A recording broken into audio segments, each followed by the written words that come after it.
Estudo do Apocalipse. Nós entramos no capítulo 7 de Apocalipse. E você que está acompanhando esse estudo conosco, deve notar uma coisa. Você deve observar que Deus, na sua infinita compaixão e misericórdia, tem tido paciência, tem esperado que as pessoas venham se voltar para Ele hoje. Porque hoje é o dia da graça, hoje é o dia da salvação, hoje é o dia em que Deus recebe a todos os que se voltam para Ele. Você pode ter sido a pior pessoa da face da terra, mas se você voltar hoje para Deus, Ele vem correndo na sua direção, estende-lhe as mãos e lhe salva, e lhe dá a graça da salvação, e faz de você uma nova criatura, uma nova pessoa, um novo ser, com novas ideias, novos pensamentos, um caráter novo, um caráter de acordo com Ele. Deus, na sua infinita compaixão, tem paciência com todos nós, para que possamos nos converter dos nossos maus caminhos e caminhar de acordo com a sua vontade. Antes que aconteça esses juízos que estão para desabar sobre toda a face da terra. Então, ainda dentro do contexto do sexto selo, porque o capítulo 7 está no contexto do sexto selo. Lembra no sexto selo, quando o Senhor Jesus abriu o selo e o sol se tornou negro como o saco de crina, a lua como sangue, as estrelas caíram do céu. Imagine o cataclisma que aconteceu ou que vai acontecer nesta terra. Então todos os homens, todas as pessoas, os ricos, poderosos, os comandantes, os que têm o poder, os que têm autoridade nesse mundo, os escravos, os livres, todas as pessoas. Então, diante do cataclisma que vai acontecer, do caos que vai acontecer na face da terra, eles vão fugir para dentro das cavernas, dos montes, e vão orar aos montes. Aí já não vão pedir a nenhum santo ou santa, não. Aí eles vão pedir aos montes, aos próprios montes, aos rochedos, dizendo: olha, cai sobre nós, esconda-nos da face daquele que está sentado no trono e da ira do Cordeiro, porque chegou o grande dia da ira deles. Então, toda a humanidade vai se desesperar diante do caos com o evento do sexto selo. Mas ainda dentro do contexto do sexto selo, vem o capítulo 7, que diz assim: depois disto vi 4 anjos em pé nos 4 cantos da terra, conservando seguros os 4 ventos da terra, para que nenhum vento soprasse sobre a terra, nem sobre o mar, nem sobre a árvore alguma. Quer dizer, depois daquele cataclisma todo, né, o sol se tornando negro como um saco de crina, a lua em sangue, as estrelas caindo do céu, então vem aquela pausa, vem aquele momento em que não acontece nada, fica tudo parado, tudo sossegado, tudo calmo. Então, no versículo 2 diz assim: vi outro anjo que subia do nascente do sol, tendo o selo do Deus vivo. Esse outro anjo supõe-se ser o Senhor Jesus. Acredita-se ser o Senhor Jesus. E ele clamou em grande voz aos 4 anjos, aqueles aos quais foram dado fazer dano à terra e ao mar, dizendo: não danifiqueis nem a terra, nem o mar, nem as árvores, até selarmos em suas frontes os servos do nosso Deus. Então ouvi o número dos que foram selados, que era 144.000, de todas as tribos dos filhos de Israel. Então diz aqui, da tribo de Judá foram selados 12.000, da tribo de Ruben, 12.000, da tribo de Gade, 12.000, da tribo de Azer, 12.000, da tribo de Naphtali, 12.000, de Manassés, 12.000, de Simeão, 12.000, de Levi, 12.000, de Issacar, 12.000, Zebulon, 12.000, de José, 12.000, e Benjamim foram selados 12.000. Quer dizer, 144.000 selados dos filhos de Israel. Exatamente 144.000 selados. Eu creio nesse número, eu acredito nesse número de 144. Esse número aqui não me parece ser simbólico, não. Esse é um número fixo. Lembra quando Deus falou para o seu servo que haviam 7.000 em Israel, 7.000 servos dele, que não se curvaram, não dobraram os seus joelhos diante de Baal? Pois bem, Deus reservou 144 homens dos filhos de Israel para serem selados. Veja, esse selo é semelhante ao selo que nós, cristãos, recebemos ao receber Jesus como Senhor e Salvador. Nós temos o direito de recebermos o batismo com o Espírito Santo. É o selo de Deus, é o carimbo de Deus. E quando a pessoa é selada com o Espírito Santo, através do batismo com o Espírito Santo, então essa pessoa tem a força de Deus, tem o poder de Deus, tem a autoridade de Deus, tem a presença de Deus para vencer todo o mal, para vencer o inferno, para vencer o mundo, para vencer o pecado. Esses 144.000 foram selados justamente para isso, para eles poderem vencer aqueles dias angustiosos que a humanidade estará vivendo aqui na Terra durante a grande tribulação. Então esses 144 são os convertidos e selados por Deus, com o Espírito de Deus, para que possam testemunhar do Senhor Jesus aqui durante a grande tribulação. Agora, é interessante que existe uma tribo dos filhos de Israel que não foi citado aqui. Aqui está faltando a tribo de Dan. Dan, que era o filho de Jacó, com a sua concubina chamada Bila, não aparece aqui. Dan era uma das tribos de Israel, uma das 12 tribos de Israel. Dan foi substituído. Você verifica, minha amiga, meu amigo ouvinte, que não foi esquecido por Deus, nem pelo apóstolo João, o nome de Dan. Dan foi excluído dentre os selados por Deus, dentre os salvos por Deus, dentre as testemunhas do Senhor Jesus durante a grande tribulação. Por quê? Dan era uma tribo muito forte em Israel, mas era uma tribo que teria um orgulho, teria dentro de si uma prepotência. Dan foi a tribo que trouxe, digamos assim, a idolatria para dentro de Israel.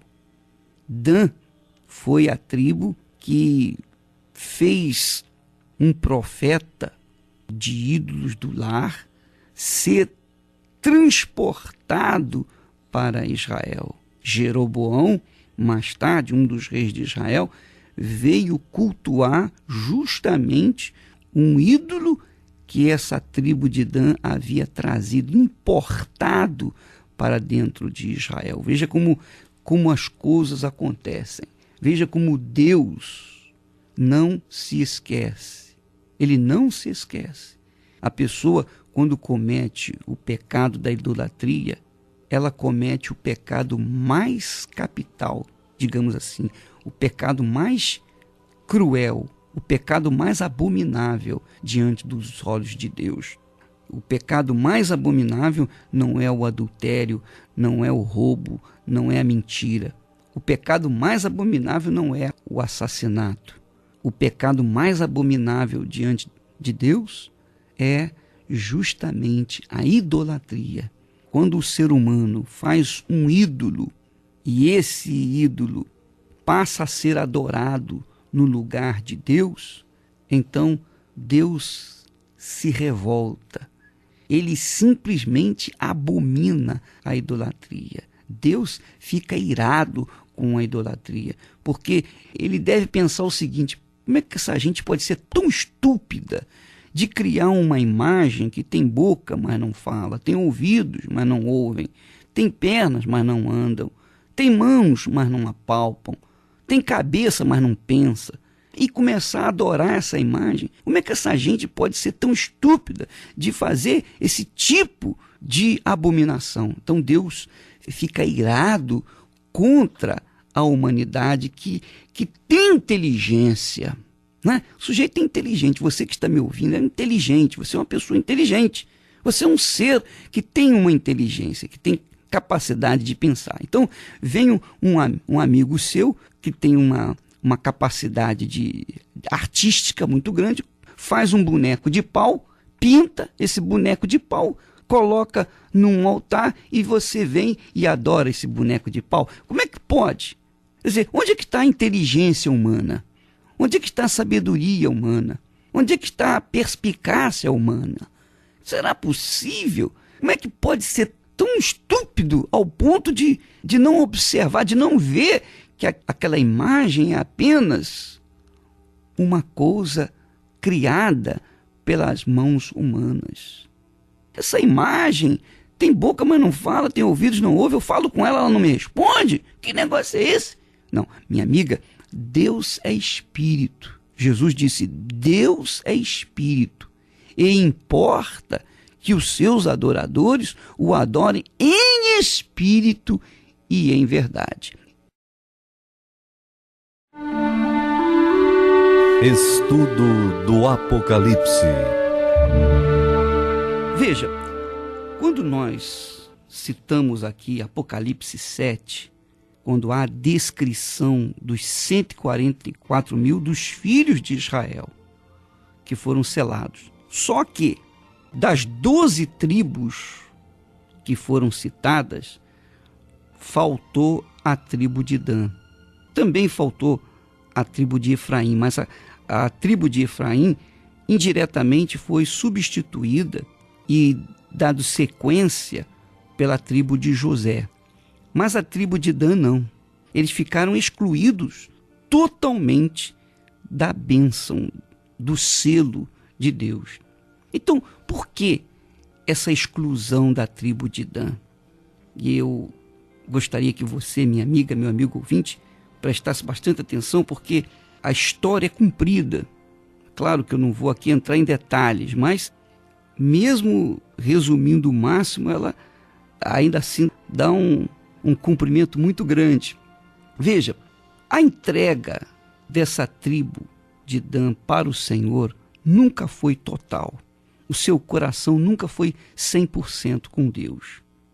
Porque diz aqui a Bíblia que quando no tempo da juíza Débora, Israel teve que guerrear contra os cananeus.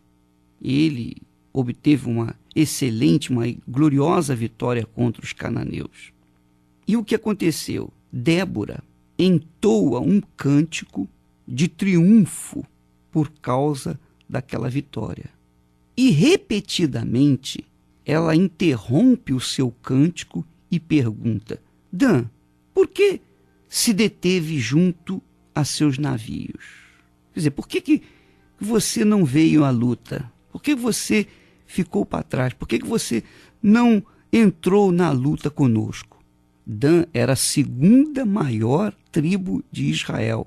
Era a tribo que tinha mais número de homens de guerra. Era a segunda maior, mais poderosa. Então, tem muitas pessoas, tem muitos cristãos que são fortes financeiramente, têm condições e poderiam ajudar na evangelização muito mais do que têm feito até então.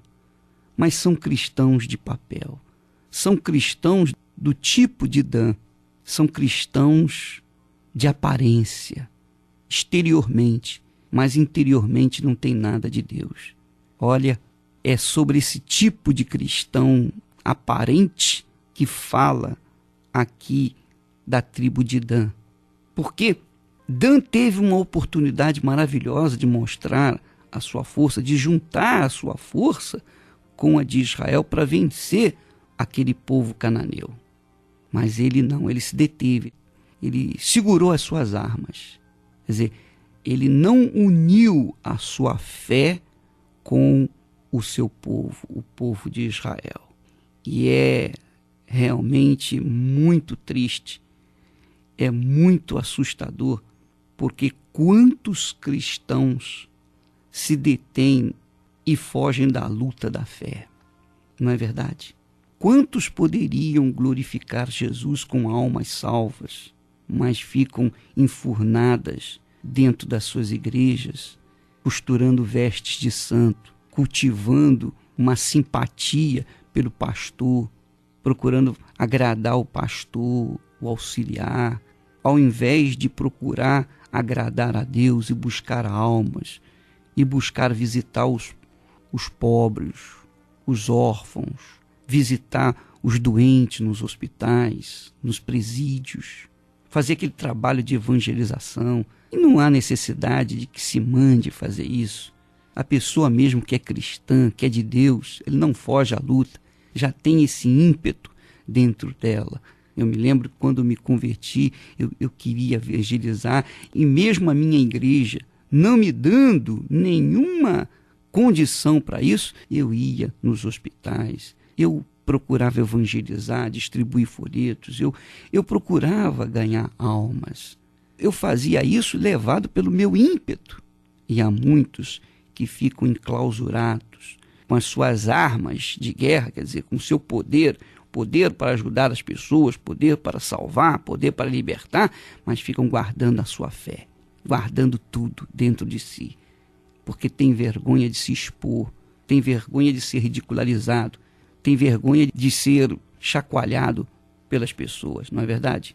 A Bíblia diz, aliás, o próprio Deus disse lá em Hebreus 10:38, se retroceder, nele não se compraz, não tem prazer a minha alma.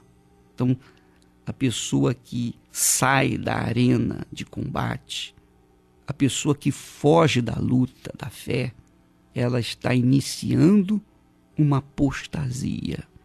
Ela está entrando justamente naquilo que o diabo quer, que ela seja apóstata, que ela fique separada, como foi o caso da tribo de Dan. Há muita gente que está vivendo, segurando o seu talento, escondendo o seu talento. Não são muitos talentos, mas o mínimo talento que a pessoa tem, ela tem que colocar para fora, ela tem que usar, ela tem que negociar para que o Senhor seja glorificado.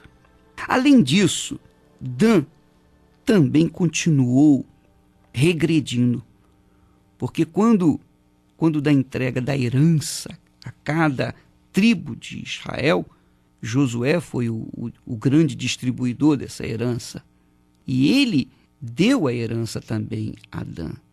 Mas Dan, a tribo de Dan, não tomou posse dela, desprezou aquela herança e foi buscar uma maior. Aquela herança foi assumida mais tarde, mas foi assumida com desdém. O resultado final da divisão do coração das pessoas, por causa do talento que Deus lhes dá, né? Porque a maior injustiça é a igualdade. Quando o Senhor distribuiu os talentos, deu 5 para um, 2 para outro e 1 para o outro. Aquele que ganhou 1, ele tinha muito mais chance de prosperar, de multiplicar o seu talento, do que aquele que tinha 5, não é verdade? Mas, naturalmente, ele escondeu, foi egoísta. Muitas pessoas escondem os seus talentos. E quando não escondem os seus talentos, ficam de olho grande, olho gordo, em cima dos talentos dos outros. Ao invés de usar os talentos que tem, ou o talento que tem, ficam com o coração no talento dos outros. E isso foi mais um pecado de Dan, porque os filhos de Dan levantaram para si uma imagem de escultura. Você pode verificar isso no livro de Juízes, capítulo 17 e também capítulo 18. Quando fala, no capítulo 18 especialmente, quando a tribo de Dan busca a herança maior, quer dizer, não está satisfeita com o que tem. E nessa busca, essa insatisfação e busca ao mesmo tempo, fê-la ao ponto de conquistar uma imagem que veio a ser laço para todo o povo de Israel. Só para você ter uma ideia, os filhos de Dan, você pode ler Juízes capítulo 18, versículo 30, diz assim: os filhos de Dan levantaram para si aquela imagem de escultura. E Jonatas, filho de Gerson, o filho de Manassés, ele e seus filhos foram sacerdotes da tribo dos danitas, até o dia do cativeiro do povo. Assim, pois, a imagem de escultura feita por Mica estabeleceram para si todos os dias que a casa de Deus esteve em Silo. Quer dizer, a tribo de Dan trouxe da casa de Mica os seus ídolos do lar e constituiu aqueles ídolos, levantaram aqueles ídolos, trouxeram, importaram dentro da sua terra. Minha amiga, meu amigo ouvinte, mesmo depois de 2 séculos, Jeroboão, um dos reis de Israel, estava justamente ali adorando a imagem que os danitas, que a tribo de Dan havia trazido há 2 séculos atrás para aquela terra. Quer dizer, é provável que essa exclusão da tribo de Dan se deve ao fato de que o anticristo será da tribo de Dan. Você sabe que o anticristo será um judeu convertido a outra religião. E esse judeu, ex-judeu, ele certamente será da tribo de Dan, assim como no meio dos 12 apóstolos do Senhor Jesus, Judas Iscariotes foi o seu traidor. Com certeza, Judas Iscariotes era da tribo de Dan. Com certeza. Não está escrito isso, mas a gente presume que era da tribo de Dan, porque ela já fora excluída dentre os selados de Israel. E agora eu chamo a sua atenção. Você, minha amiga, meu amigo ouvinte, é um cristão. Você se diz cristão. E, de repente, a sua vida não está de acordo com a palavra de Deus. Você é cristão apenas aos domingos pela manhã. Quando você vai na igreja, você senta no banco, você canta o hino do inário, você lê a Bíblia, você ora, você dá as suas ofertas, paga os seus dízimos. Mas quando você sai da igreja, você assume outro caráter. Quer dizer, diante das pessoas, dos amigos, do pastor, você é um cristão fiel, mas você é fiel ao mundo. Quer dizer, exteriormente, você aparenta um cristianismo autêntico. Interiormente, você é justamente o oposto. Você talvez seja um danita, um que faz parte da tribo de Dan, que vai ser excluído. Então você tem que examinar a sua vida e verificar e conferir a sua vida de acordo com a palavra de Deus. Não adianta a gente apenas dizer que é cristão, que aceita Jesus. Aceitar Jesus todo mundo aceita. A coisa mais simples é aceitar Jesus. Agora, entregar a vida para Jesus, seguir as suas palavras, os seus conselhos, os seus mandamentos, é outra coisa, completamente diferente. Então você tem que observar isso, porque veja que dentre as tribos de Israel, a tribo de Dan foi excluída. E como deve ser e como será desapontador, terrível para aqueles crentes que, quando aconteceu o arrebatamento, ficarem por aí. Porque olha que vai ficar de crente por aí, vai ficar um monte de pastor, um monte de bispo, um monte de crente, e vai ficar gente que não acaba mais. E essa gente que não acaba mais, que viveu um cristianismo fajuto, viveu um cristianismo exterior apenas, essa gente vai enfrentar, sabe quem? Vai enfrentar o anticristo, vai enfrentar a ira do diabo, porque o diabo vai ficar irado com o arrebatamento. O diabo, então, nesses dias da grande tribulação, ele vai trazer a esse mundo tanta maldade, tanta perversidade, tanta crueldade, especialmente com os cristãos, especialmente com aqueles que vão se converter. Então, é aí que os que se converterem vão pagar com a vida. Então, eles vão sofrer, quer dizer, esses crentes de papel hoje deverão, quer dizer, supõe-se que na grande tribulação vão sofrer, vão gemer, vão comer o pão que o diabo amassou com o rabo. Porque as tribulações que hoje passamos não é nada, são insignificantes diante daquelas que virão, da grande tribulação. Lembra que Jesus disse: se aqueles dias não fossem abreviados, ninguém seria salvo. Ninguém seria salvo. Então, minha amiga, meu amigo ouvinte, cuide de si, porque a hora está chegando. Estudo do Apocalipse. Agora vamos passar adiante a visão dos glorificados. Capítulo 7 de Apocalipse, a partir do versículo 9, a visão dos glorificados. Depois destas coisas vi, e eis grande multidão que ninguém podia enumerar, de todas as nações, tribos, povos e línguas, em pé diante do trono e diante do Cordeiro, vestidos de vestiduras brancas, graças a Deus, com palmas nas mãos. Isso lembra Jerusalém, quando Jesus passou e o povo estendia seus mantos, suas roupas e as palmas e glorificavam. E clamavam em grande voz, dizendo: ao nosso Deus, que se assenta no trono, e ao Cordeiro pertence a salvação. Aleluia. Todos os anjos estavam de pé rodeando o trono, os anciãos e os 4 seres viventes, e ante o trono se prostraram sobre os seus rostos e adoraram a Deus, dizendo: amém.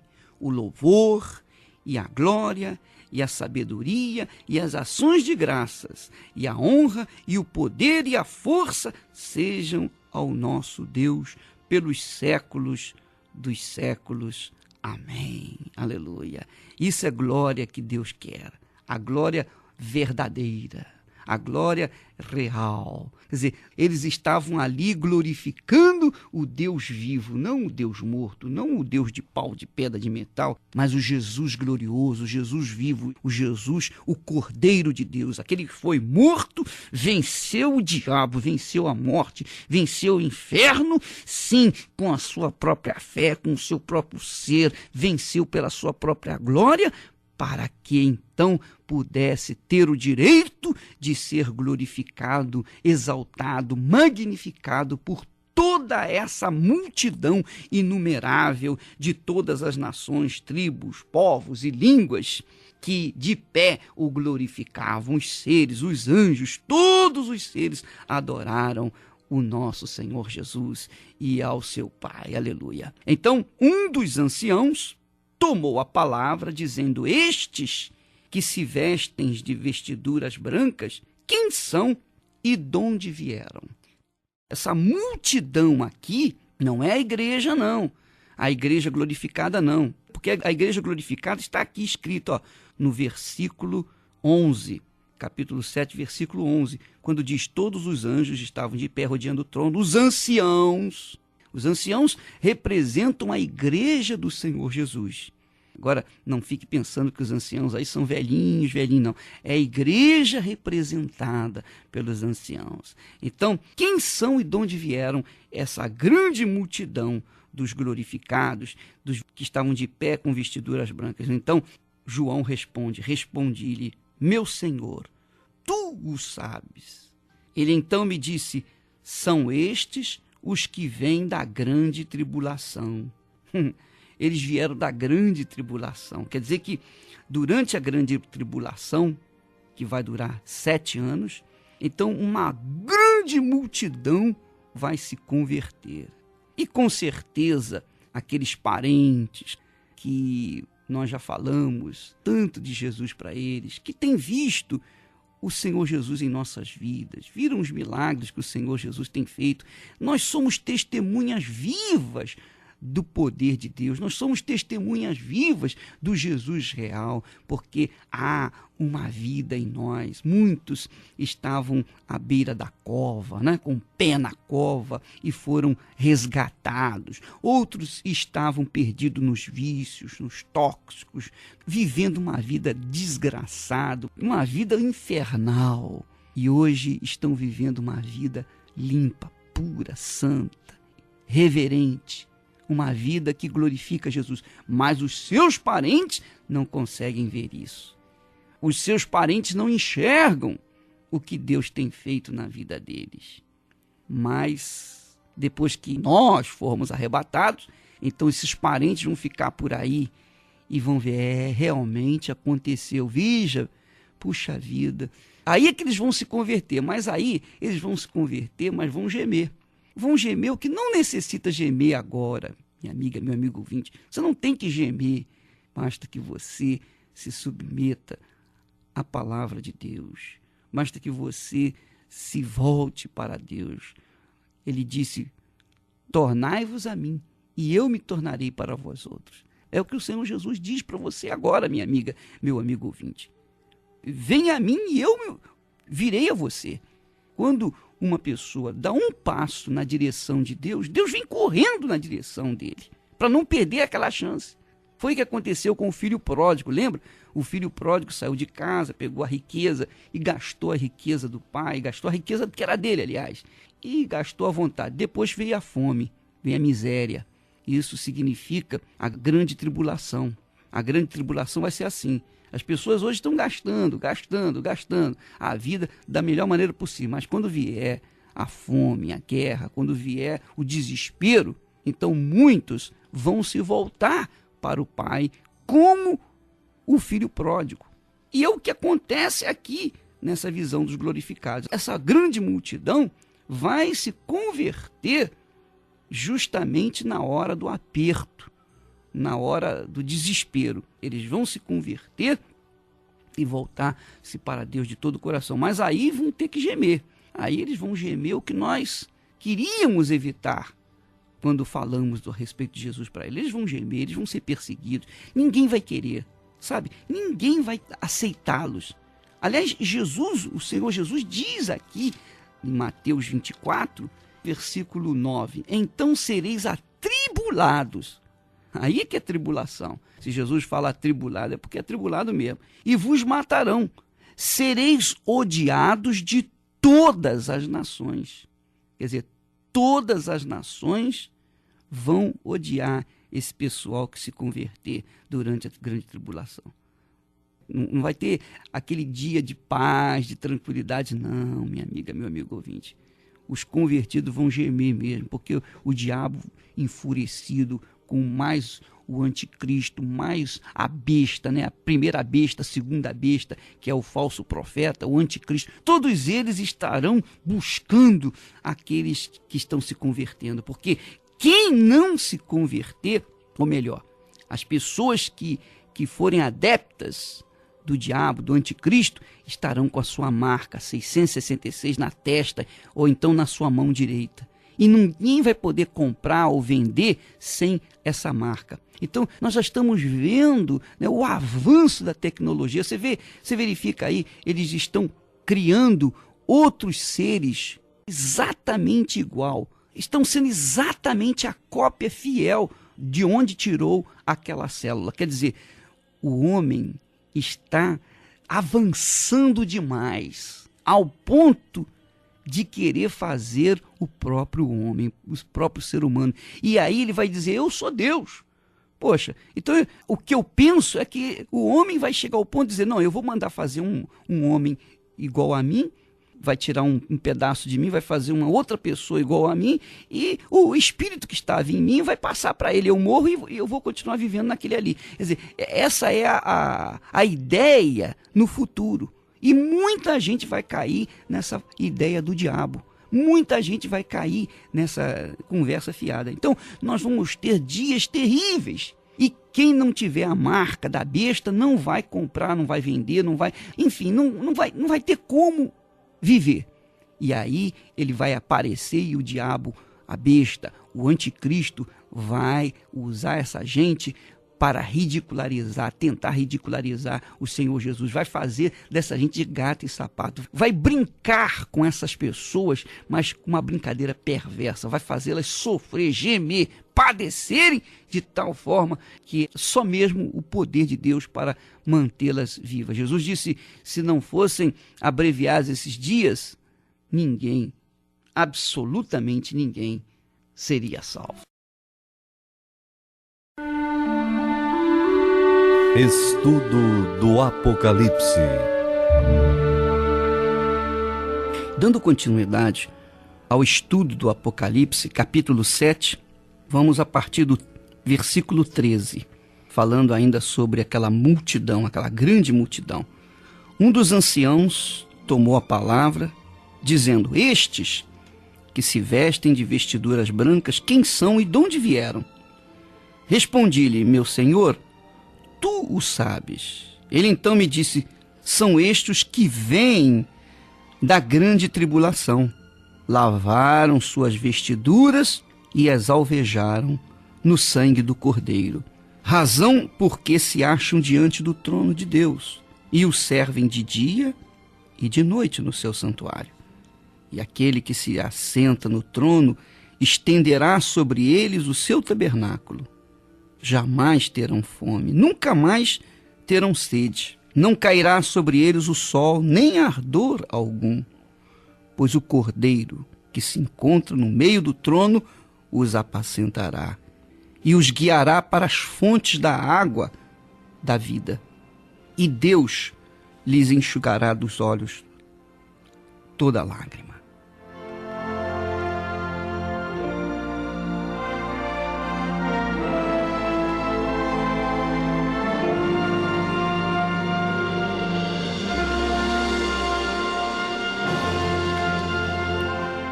Graças a Deus. Minha amiga e meu amigo ouvinte, nós já falamos que essa grande multidão, ela vem da grande tribulação. São aqueles que vão se converter durante o período da grande tribulação. Mas não confundir esta grande tribulação com a igreja, porque a igreja já foi arrebatada, glorificada, está diante do trono. Essa grande multidão, ela vem depois. A igreja do Senhor Jesus será arrebatada antes da grande tribulação. E estes são os salvos durante a grande tribulação. Agora, uma pergunta se nos vem ao coração. Por que uma pessoa espera chegar até uma grande tribulação para poder chegar-se a Deus? Em outras palavras, por que uma pessoa só se chega a Deus quando ela está no fundo do poço?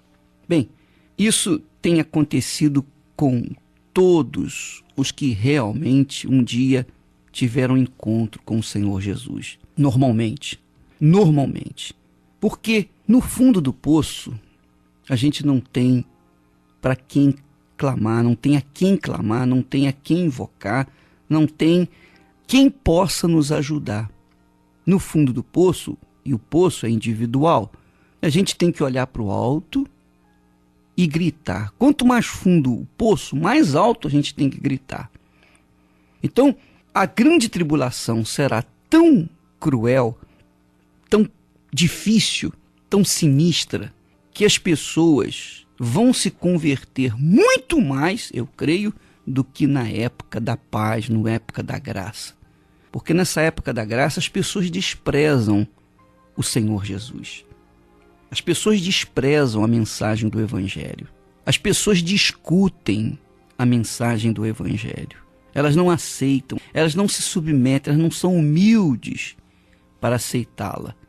Mas quando vem a tribulação, a grande tribulação, as pessoas então caem na real. Elas caem na real, elas caem na humildade. É justamente aí que se manifesta a graça de Deus. Porque na grande tribulação, quando a pessoa passa por uma grande tribulação, ela se humilha, ela se abate, ela cai no fundo do poço e ela reconhece que ela não é nada, que ela nunca foi nada e que ela não é nada. E nessa humilhação, ela volta para Deus, ela o clama de todo o coração, porque ela vê a necessidade da presença de Deus, da salvação de Deus.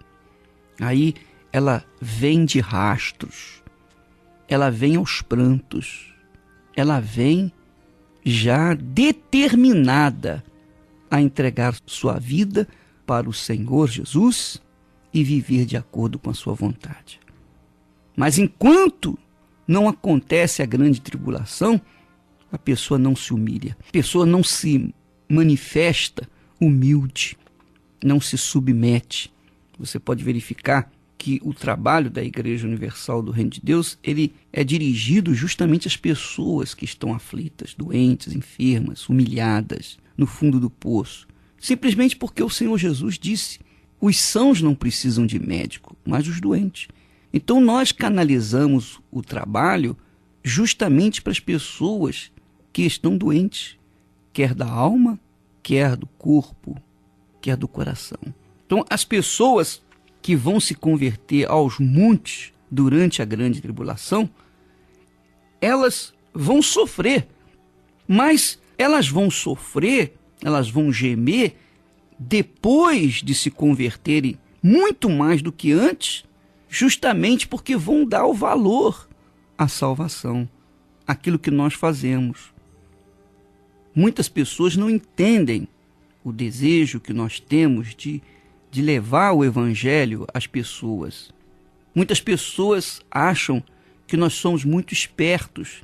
Na realidade, nosso coração está preocupado com a salvação da vida da pessoa, porque nós estamos diante do seguinte quadro, da seguinte situação: ou você está do lado de Deus, ou você está do lado do diabo. Não existe meio termo. Ou nós somos de Deus ou nós somos do diabo, um dos dois. Então, aqueles que são de Deus estão envidando todos os seus esforços no sentido de levar as pessoas que estão perdidas, que estão nas garras do diabo, para que elas venham se libertar, para que elas venham alcançar a salvação. É claro que quem está do lado do diabo não reconhece isso. Quem está do lado do diabo acha que somos espertos. Quem está do lado do diabo acha que é uma religião. E não tem nada de religioso.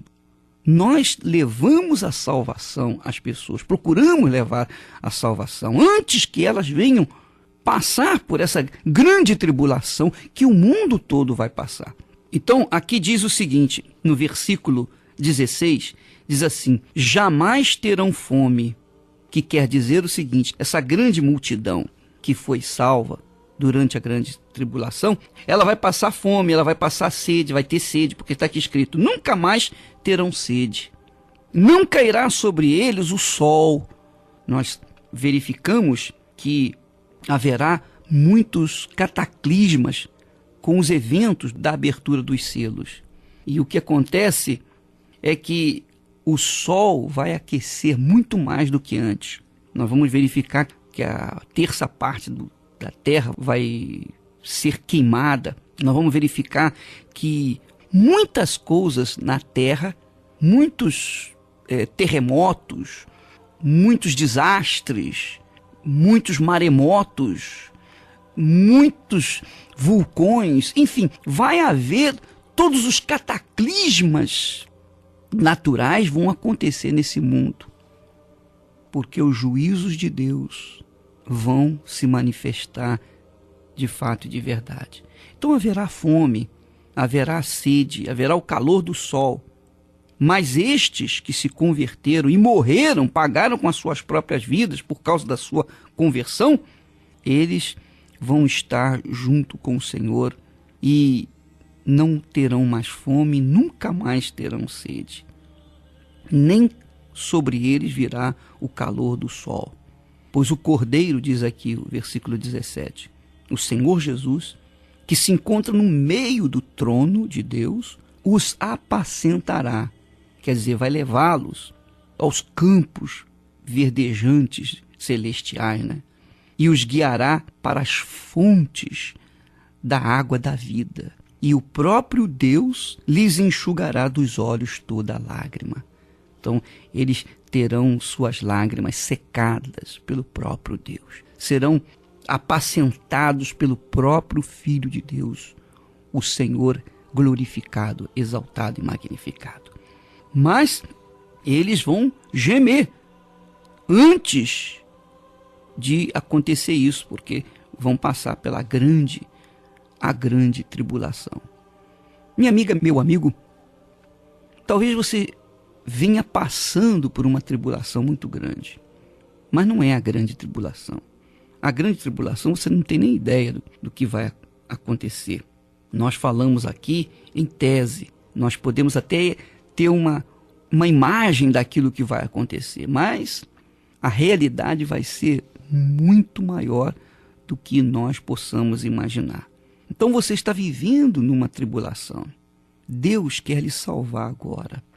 Deus quer estender as suas mãos. Aliás, suas mãos estão estendidas para você. A Bíblia diz que perto está o Senhor dos que têm o coração quebrantado. E se você deseja essa salvação, você não tem que fazer nada a não ser reconhecer Jesus. Reconhecer aquilo que Ele já fez por você. Ele já o salvou. Basta que você o aceite. Basta que você siga os seus princípios, as suas palavras. Basta que você viva de acordo com a vontade dEle. Basta que você viva de acordo com a palavra dEle. E a sua vida vai se modificando, porque a água da palavra de Deus vai transformando os seus pensamentos e o Espírito de Deus vai fazê-lo nascer de novo. Mas para isso, você tem que aceitar, você tem que se submeter aos princípios da palavra de Deus.